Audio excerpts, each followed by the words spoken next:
YouTube, Triumph Guy here today, and we are going to be refurbing the drum brakes on this Triumph Spitfire. So I've jacked it up from the diff, and as you can see, this side's really stiff. And if we go over to the other side, you will see that it is quite free flowing. So therefore, we need to rebuild the brakes. Now these screws were really in, so I used an impact driver to get them out, and all you do is you put it on and you hammer it, and it turns whilst you're hammering, and it got them out of treat.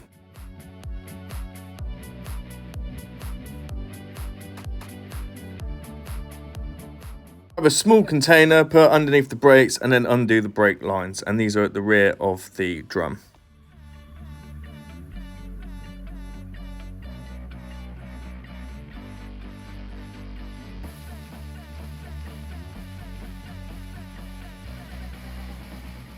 The handbrake spring and the handbrake split pin.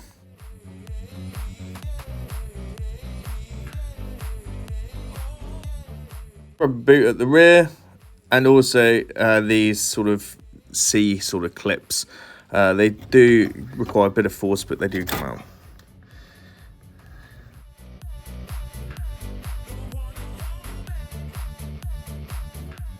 Next, with a pair of pliers, remove the top springs.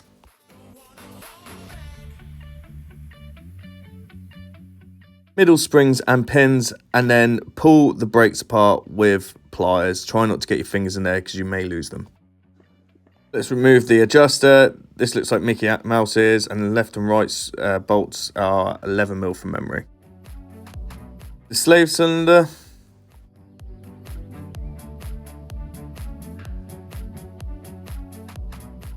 And the adjuster.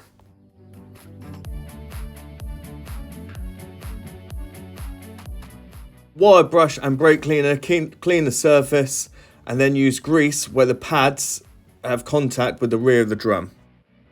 Finally, wind this adjuster all the way in and make sure that both the black inserts are in and they're facing the right way.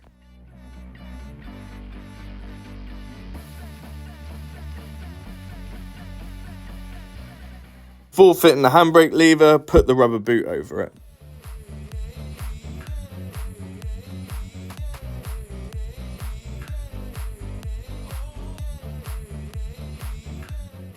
Insert the slave cylinder, ensuring that the two metal prongs on the handbrake lever are behind the slave cylinder, like so.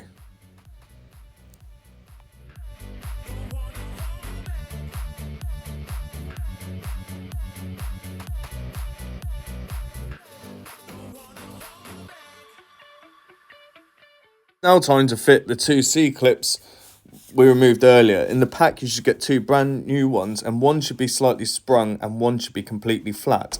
They go on like this, and the sprung one goes on first, and this is towards the rear, and then the flat one goes on top like so. Before you reattach the brake hose, put the rubber boot back over the slave cylinder.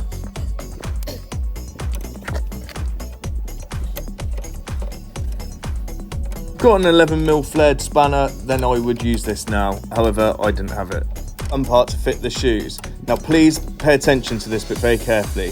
That notch at the top left corner is to fit over the handbrake cable, and on the other side the notch needs to go at the bottom. Please follow this very carefully, because I didn't do this and I had to redo it. You can use a set of pliers on the metal bit, not on the pad itself, to try and align these up, and it should look something like this. So you've got the notch in the top left, notch at the bottom right, and there's no notch in the top right or bottom left. The rest of the video, the notches may be in the wrong place, but this is where they should be. So please pay attention to this bit.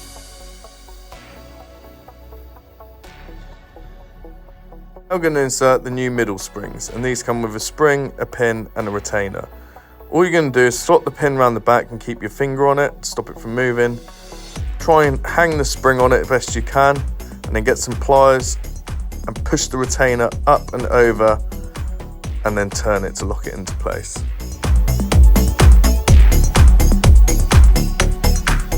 Now for the best bit is the top spring, and this is a bit of a pain. The spring comes in sort of two parts, a longer bit which goes towards the handbrake lever and a shorter bit which goes towards the rear of the brakes. Using pliers, push the spring in position, and then with a small pick or a very small screwdriver, push it from the rear of the brakes and forward. It is a bit of a knack, and it does take a lot longer than this.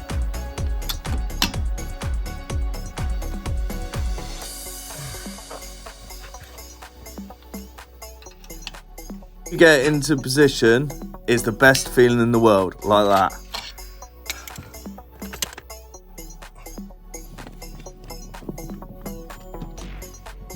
Split pin on the handbrake lever. Yes, my split pin's probably the wrong size, but hey ho.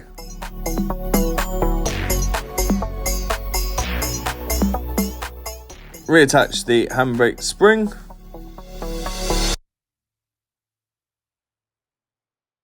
Point, I normally test the handbrake operation to make sure it's all good. About to fit the new drum brake itself, and what you need to do in this point is make sure it's all central and just try and get it on. If it doesn't go on, bring the adjuster in, should be fully in anyway, and it should go in.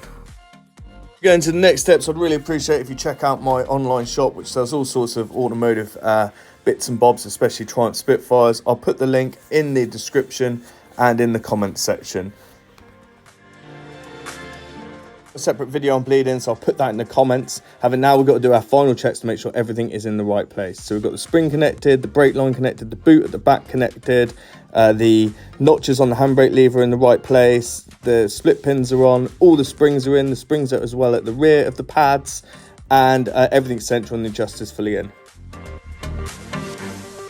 Once the wheel's on, you're going to give it a bit of a spin, and you should feel a little bit of resistance, but not too much. If there's too much resistance, then you need to bring the adjuster out a bit, and that should be it. So thanks so much for watching. Please make sure you like and subscribe, and I'll see you on the next one.